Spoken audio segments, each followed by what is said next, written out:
আসসালামু আলাইকুম। প্রতিদিনের মতো আজকেও আরেকটি রেসিপি নিয়ে চলে আসলাম। আজকে খুবই মজার একটি পিঠা তৈরি করে দেখাবো। তিল ও নারকেল দিয়ে ভাপা পুলি পিঠা তৈরি করে দেখাবো। এইভাবে তিল ও নারকেল দিয়ে ভাপা পুলি একবার তৈরি করে খেতে পারেন। খেতেও ভীষণ ভালো লাগে। তৈরি করার জন্য আমি একটি প্যানে আধা কাপ পরিমাণ তিল একটু হালকা করে ভেজে নেব।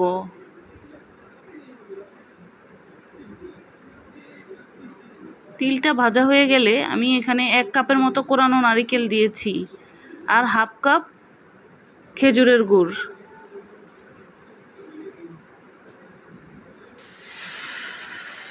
এবার সামান্য একটু পানি দিয়ে এগুলো সব একসাথে মিশিয়ে রান্না করে নেব।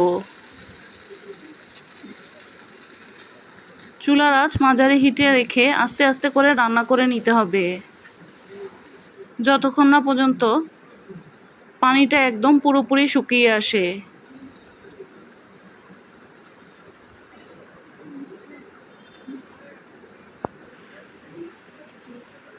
পানিটা যখন একদম শুকিয়ে আসবে তখন আমি এখানে 1 চা চামচ ঘি দিয়ে দেব। এতে করে ফ্লেভারটা খুবই ভালো আসবে, খেতেও ভালো লাগবে।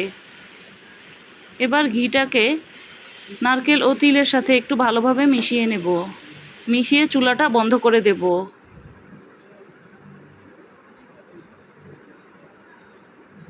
এবার পুরটাকে আমি একটি বাটিতে ঢেলে নেব। এদিকে চুলায় আরেকটি প্যান বসিয়ে 3 কাপ পানি দিয়ে দেব।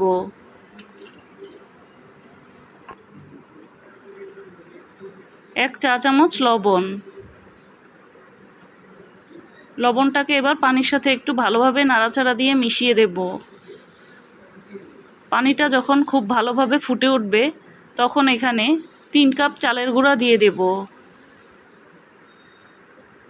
শুকনো চালের গুঁড়ার জন্য 3 কাপ চালের গুঁড়ার জন্য 3 কাপ পানি দিতে হবে। এবার 1 টেবিল চামচ তেল দিয়ে দেব। দিয়ে ঢাকনা দিয়ে ঢেকে 5 মিনিটের মতো একদম লো হিটে রান্না করে নেব। 5 মিনিট পর ঢাকনাটা খুলে খুব ভালোভাবে মিশিয়ে নেব।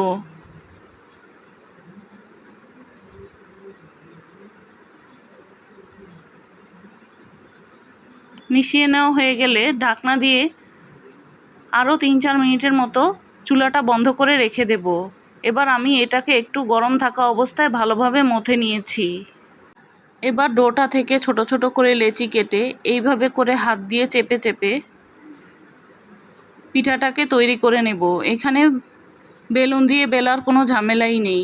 এভাবে আস্তে আস্তে করে হাত দিয়ে চেপে চেপে পিঠাটা তৈরি করে নিতে হবে। এবার ভিতরে পুরটা দিয়ে এইভাবে করে মুখটা বন্ধ করে দিতে হবে। দেখেই বুঝে নেবেন আমি কিভাবে তৈরি করছি।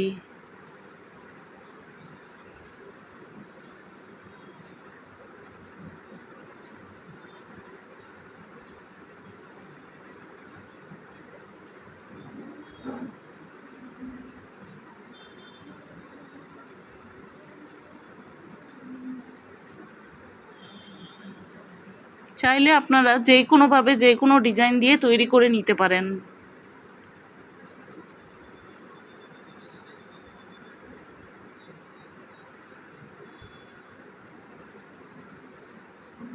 এইভাবে করে আমি সবগুলো পিঠা তৈরি করে নিয়েছি।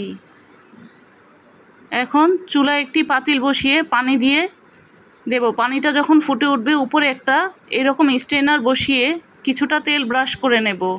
তারপর পিঠাগুলোকে দিয়ে দেব।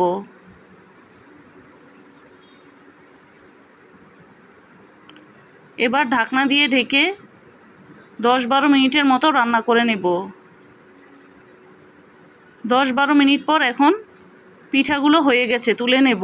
পিঠাগুলোকে আমি একটি প্লেটে তুলে নিচ্ছি। ঠিক একইভাবে আমি সবগুলো পিঠাকেই ভাপ দিয়ে নিয়েছি। তৈরি হয়ে গেল ভীষণ মজাদার তিল ও নারকেলের ভাপা পুলি। চাইলে এভাবে আস্ত তিল ও নারকেল দিয়ে মজার এই ভাপা পুলিটি তৈরি করে নিতে পারেন। খেতেও ভীষণ মজা লাগে। রেসিপিটি যদি ভালো লেগে থাকে একটি লাইক দিতে পারেন। প্রতিদিন এই রকম রেসিপি পেতে পেজটিকে ফলো বা সাবস্ক্রাইব দিয়ে পাশেই থাকতে পারেন।